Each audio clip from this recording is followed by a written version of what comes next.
What's up, Sooner Nation? Welcome back to the Sooner Surge. It's game time. Sooner Surge game time. OU versus South Carolina. First ever matchup between these two programs at the Palace on the Prairie, 11:45. Sooners versus Gamecocks, guys. I know the story going into this is how bad the offense has been for Oklahoma.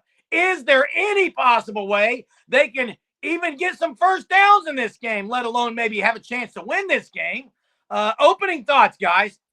Well, I mean, there's obviously a way that they can get first downs. They outgained Texas in that stat somehow. I mean, you watch the game, not really sure how they did that, how they had more first down than Texas with how bad Oklahoma played, but they were able to do it. And obviously they can. It's not impossible, but I think it is. You're in that territory of, I mean, it's not impossible, but it is almost like they obviously could, but the chances of them turning it around are so slim that I don't see it happening. I think you're going to see some ugly football from both sides.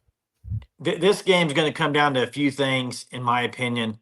I've talked about it before in past games, but this game's going to come down to turnovers, and it's going to come down to how well can Oklahoma's offensive line hold up with South Carolina's defensive line. South Carolina's defensive line is unbelievable at getting to the quarterback. So if Seth Luttrell one game has any type of scheme against a pass rush, it needs to be this week. I mean, screens, whatever you need to do, they are very aggressive, and you can beat a team like that that's aggressive like that if you call the right plays and you scheme it right with screens and stuff. So I don't know. I will say this.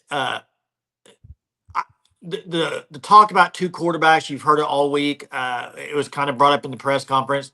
I don't know what's going to happen about that, guys. I really don't. But whoever is behind center has to play a lot better than they played last week. And really, in my opinion, for the whole year, it just hasn't been very good at the quarterback play. I mean, and the reason I say it is Auburn, I think, was kind of like a microscopic. People kind of got almost like a false positivity from that because of the one play, pretty much two plays. One play to Hester down the field and the one to Petaway kind of on the side. And then you had Hawkins scrambling. Other than that, it wasn't a great offensive performance. So I think it's going to make a game. It comes down to the trenches, specifically on OU's offensive line. Yeah, real quick, Jason. I mean, you mentioned the trenches. I think that's, like you said, that's where the game's going to be won or lost for Oklahoma and for South Carolina. Again, this past week went into the stacks for Oklahoma. Offensively, it's horrific how bad they are. This is something Oklahoma hasn't seen in this century offensively. And you look at one stat in particular, team quarterback sack percentage. For Oklahoma, they're 118th in the country, allowing sacks in that stat 10% of the time. Guess who's last in the country in that stat? Oklahoma plays them this week in South Carolina. They're 134th in that same stat. Then you look at it on the flip side. For Oklahoma defensively, they're 7th in their sack percentages. South Carolina is 9th. So both of these teams, bad offensive lines, really good defensive lines that are the strength of each team's defense. So it's going to be something to watch in the trenches, as you mentioned, Jason. Yeah, Hunter and Jason, you guys both said it. You talked about the play in the trenches. Oklahoma, for them to have any success offensively, they're going to have to find a way somehow to sustain a run game. They are going to, whether that's through the zone game, through quick pitch game, whatever they need to do, they need to figure out something that's going to work. Because if this turns into a game where Michael Hawkins or Jackson Arnold, whoever is going to start at quarterback, has to drop back, pass the ball, it's not going to end up well because Oklahoma's offensive tackles are not very good. Oklahoma's offensive line has not been good all year in general. So it's going to be a struggle for the QBs if they have to drop back and pass the ball. And more than likely, you're going to be rolling out there without Deion Burks again. You have the same guys you've had for the last 3 or 4 games. So at this point, there was no excuse after the Texas game why they can't figure out something that works on offense. So I don't really know what this offense is going to go to. And defensively, I expect Oklahoma to play extremely well, maybe their best game of the year, because Lenore Sellers, he's very turnover prone.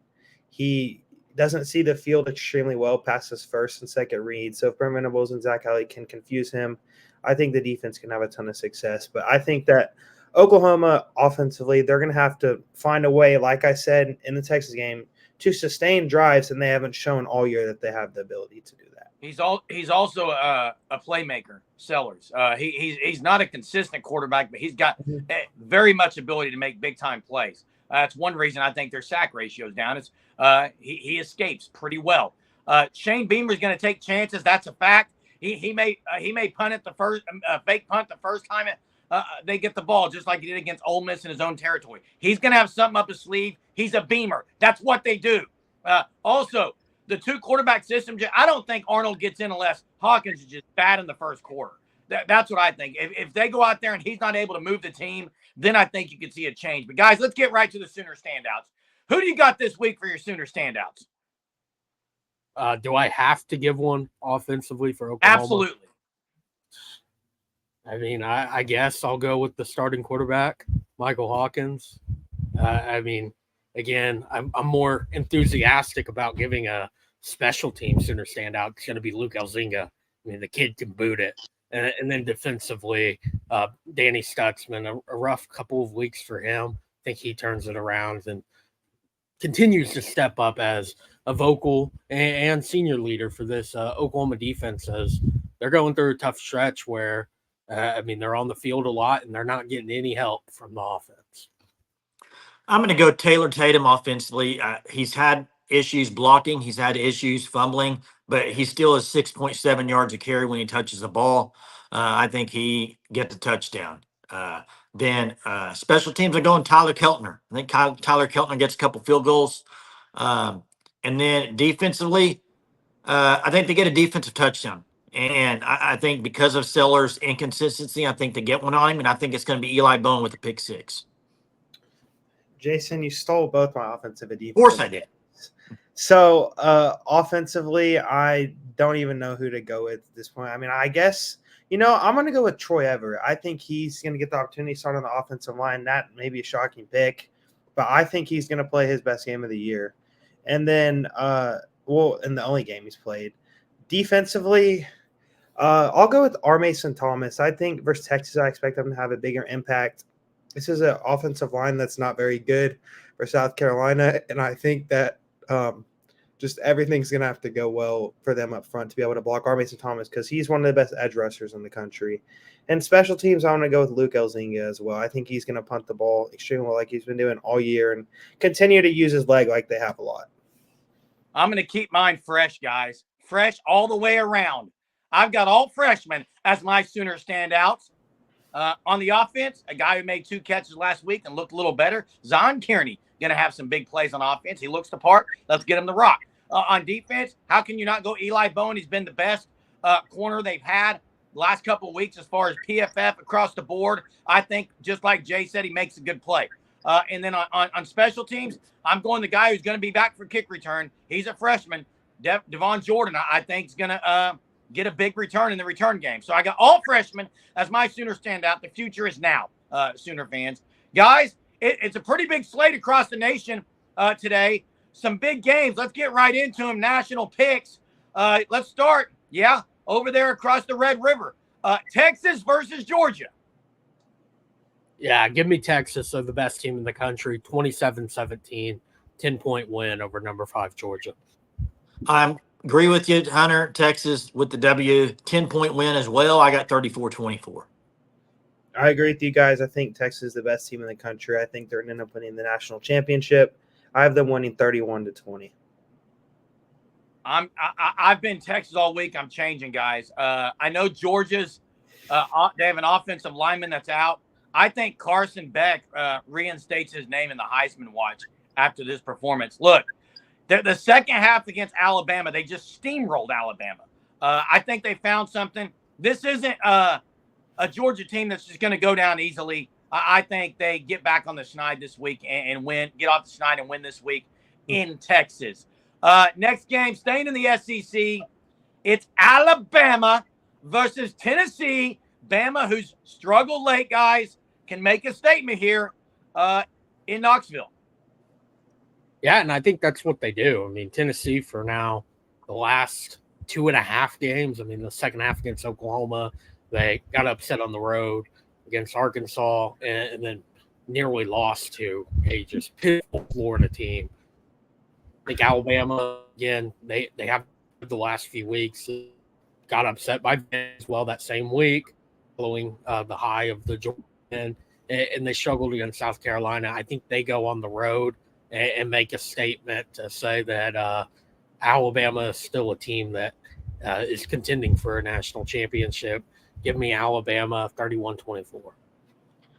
Yeah, I'm kind of going the other direction on this game. I think you can't hide what Alabama's put out there defensively the last few weeks. I don't think it's been good.